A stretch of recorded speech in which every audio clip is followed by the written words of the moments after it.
Disclaimer. Driving down this street requires a lifted muscle car with 32-inch rims and tinted windows.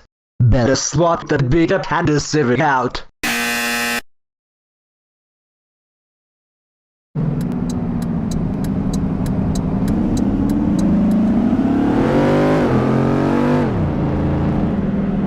How's it going, everyone? Today we will be driving on SR65 between Sherryville and Angel City. Make sure you subscribe for more. Sherry and Buford Street has some things to go do, and not all of this video goes through sketchy parts, but along this street, you will get to see both the good and the bad. Yes. St. Laghari, unofficial capital and LA of the South that is home to 694,000 residents and growing, and has a good reputation nationally as being one of Vyand's most popular metros to relocate to, making it a fast-growing city and a good place to live. How much longer this will last though? This city has been slowly creeping up on one of America's most dangerous cities. We'll start things off in Sherryville, which is one of the city's fastest-growing suburbs, starting with a line of affordable new construction homes. This video will be sped up for me to show more in a less amount of time. Please subscribe for more videos like this throughout the Vyand Republic.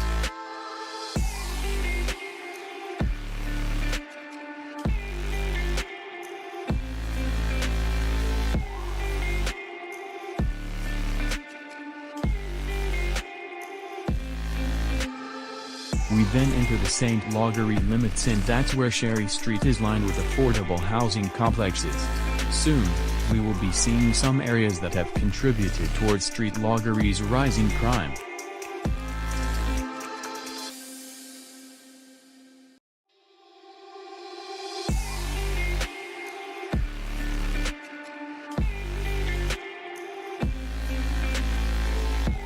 And then, you start seeing many of these abandoned stores like this Kmart right here. This store was founded in 1962, expanded into Acharya in 1971 and disappeared from the state in 2021. I used to live not far from this place, and I can tell you I've been in this particular Kmart store many times several years ago. It was really nice inside. But now? It just sits there, empty, a reminder of what it used to be. Most Kmart stores in the state, however, have been brought out by other department stores including Walmart and Target, but I wouldn't be surprised if this one stays vacant for a while.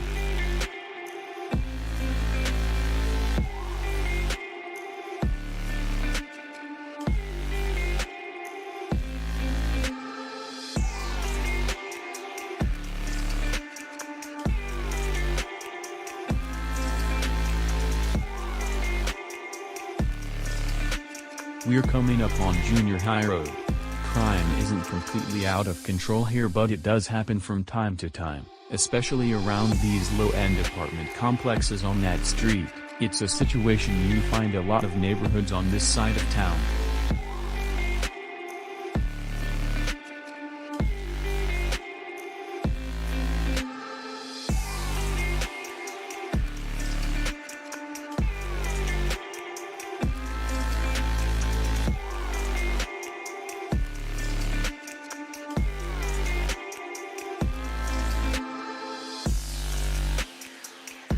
Earlier, I showed you an abandoned Kmart. Here's another relic of the past, an abandoned Blockbuster that has been vacant for years now. This upcoming stretch of Sherry Street is lined with box stores and strip malls, and some of them are completely vacant. Further ahead, I'll show you a mall that is on the verge of being dead and has plenty of issues with crime.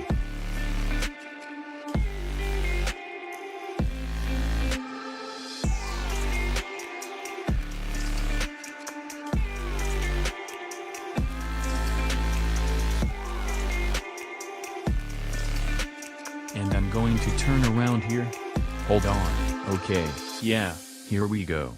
But just up ahead is the Lakefield Park Mall. The mall opened in 1967, making it the second enclosed mall after the Mall of Acharya, which opened in 1963. It's kind of amazing that this mall is still open, to be honest. Most of it's vacant, no thought. Stores started moving out in 2007, and since then, especially by 2017, it's become a major hotspot for plenty of crime. Drugs, robberies, shootings, you name it.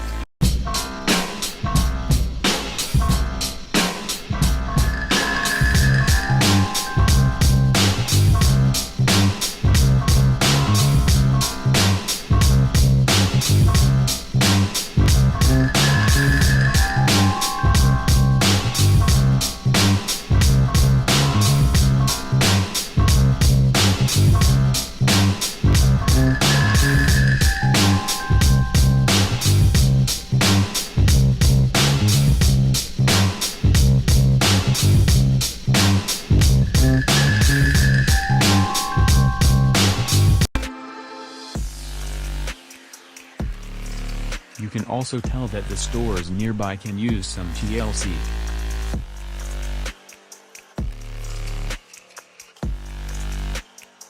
Over here on the right, we've got Lakefield Place.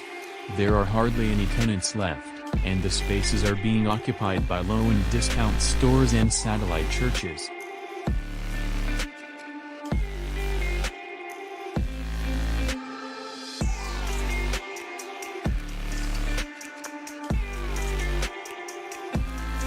Now to the left, we have Gracia River Nature Park.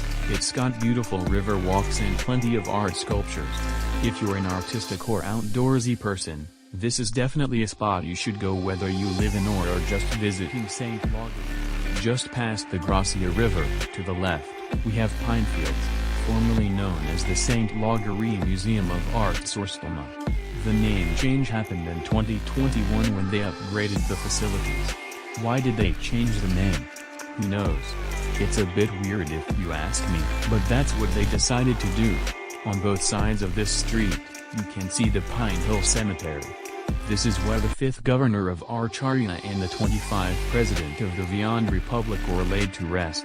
It's a significant historical site for the area.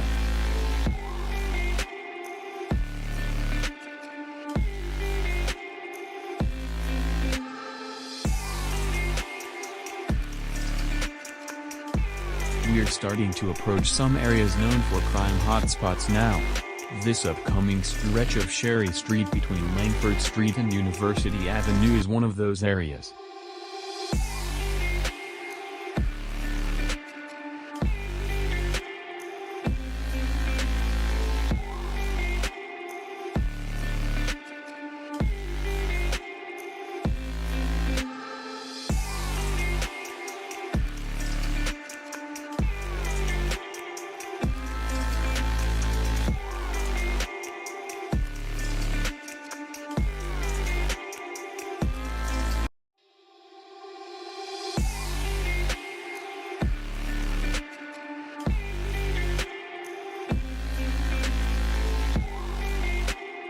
To the right, we have the St. Laghari Fairgrounds.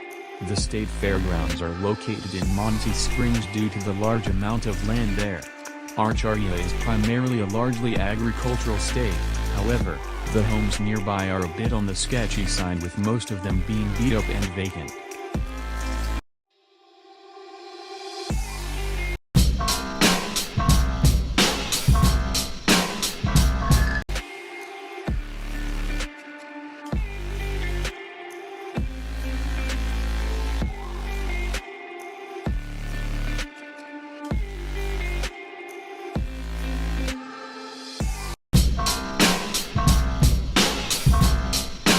Here we are in a neighborhood that's almost entirely vacant. It's eerie, but it's the reality of what's happening in parts of St. Laghari. We're now on the southeast side, bordered by Meridian Forest to the west, Lytton Street or Urban Street to the north, Lithonia Avenue to the east, and the Laghari perimeter to the south. This is one of the worst areas in terms of crime, and it's no surprise that 37% of adults here live in poverty.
Yeah, I didn't really pay attention to that road closed sign or that street sign up ahead.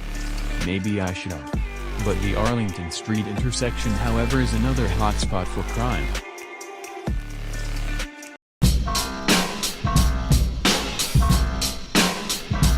Let's take a quick drive down Arlington Street. As you can see, this area has its share of rough spots, more hoods where signs of poverty are visible everywhere.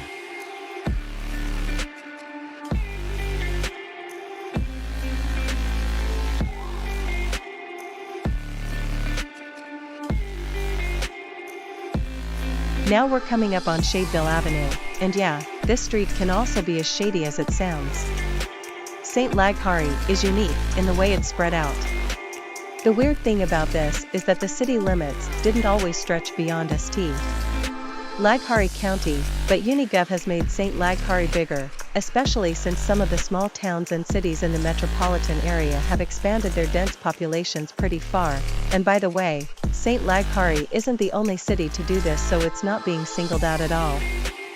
Back in the 196th Street, Laghari had a population of around 370,000. But by the 1770 census, the city had grown to over 600,000 people. That's because annexation that happened in Laghari County and neighboring Decatur County. Most communities in both counties, including the beaches, managed to stay independent from the mass annexation, but only a few were incorporated into St. Laghari. As a result, you can still find some farm fields that are technically within both counties within the urban limits, so the area has a mixed feel. You've got strong malls, big box stores, luxury shopping, theme parks, resorts, lagoons, robust job opportunities, and some single-family homes with big yards, all within one of the most densely populated cities in the country. The average home price in the area is $270,000, which is below the national average, though some areas can be pretty pricey. And the vicinity of the metropolitan area has their downtowns. Anyway, the southeast side and much of Decatur County can be thought of as a large rundown suburb. The streets are littered with trash and potholes. The stores experience robberies regularly. The perimeter and highways north and east there don't have streetlights, and property crimes are above the national average. Drug usage is high, and property values are really low. It may be a large ghetto, though you don't see much urban blight here yet. But don't be surprised if it eventually creeps in. So there you have it, a glimpse into the challenges and complexities of St. Laghari. Make sure you like and subscribe to stay informed, because this is probably the most knowledge you have gained today.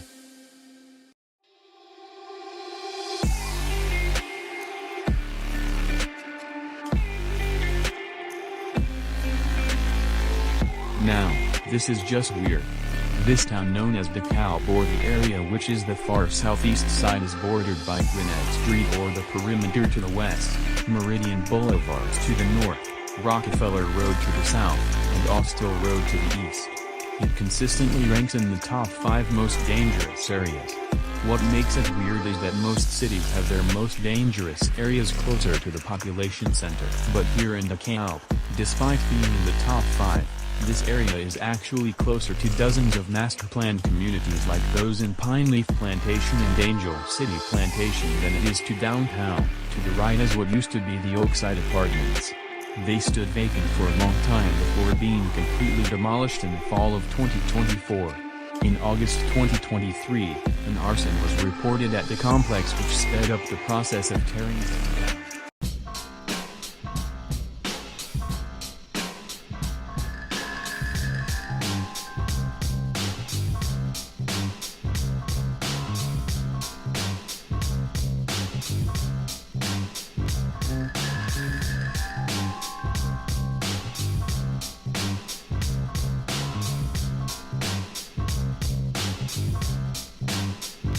Both sides of Hart Road are lined with apartment complexes that have been known for prostitution, rapes, break-ins, drugs and shootings. There may not be much urban blight around here, but don't be fooled, some of these apartment complexes have about half of their units vacant. This area has been ranked as one of the top 5 worst areas to live in St. Laghari and has held that ranking for a long time. Most would argue that it is the worst. At least it helps to know that the once abandoned Oakside apartments are no longer standing.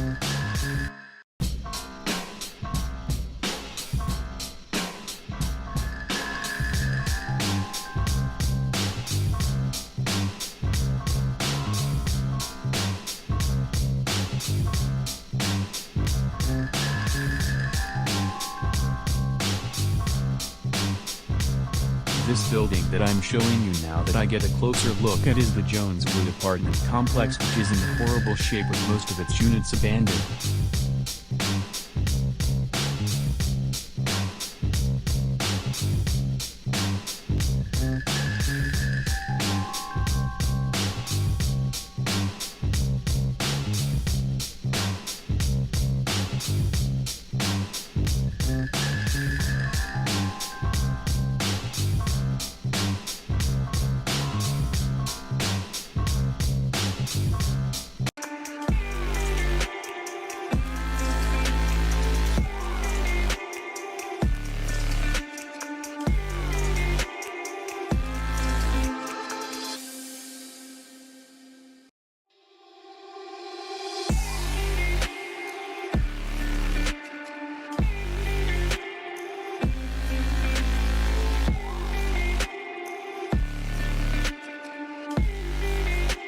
Overall, St. Laghari has seen its violent crime rate skyrocket from 632 last year to a staggering 1,394 for every 100,000 residents. Most list of the country's most dangerous cities today place St. Laghari anywhere from spots 12 to 17. In comparison, that's far from cities like St. Louis, Detroit, Baltimore, Birmingham, New Orleans, and Memphis, where violence hovers at over 2,000 per every 100,000 residents. It's still concerning. This also places the city in spots 1 to 2 among the state's most dangerous cities. No surprise that Decatur and St. Laghari counties still have safer, redeveloped areas. Will crime continue to get worse here, or will it start getting better again? Only time will tell. Earlier, I mentioned how weird this area is, and here another example as you can escape from inner city with a high violent crime rate to safer master-planned suburban developments really quickly. We're almost out of the Decatur County limits entirely.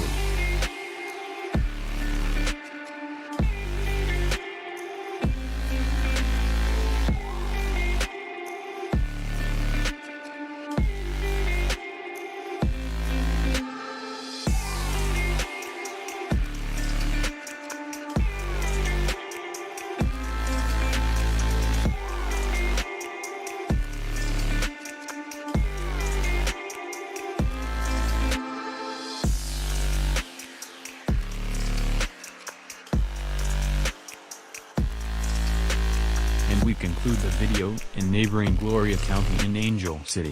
If you enjoyed this video, please like and subscribe for more content like this. We will see you at the next one. Peace.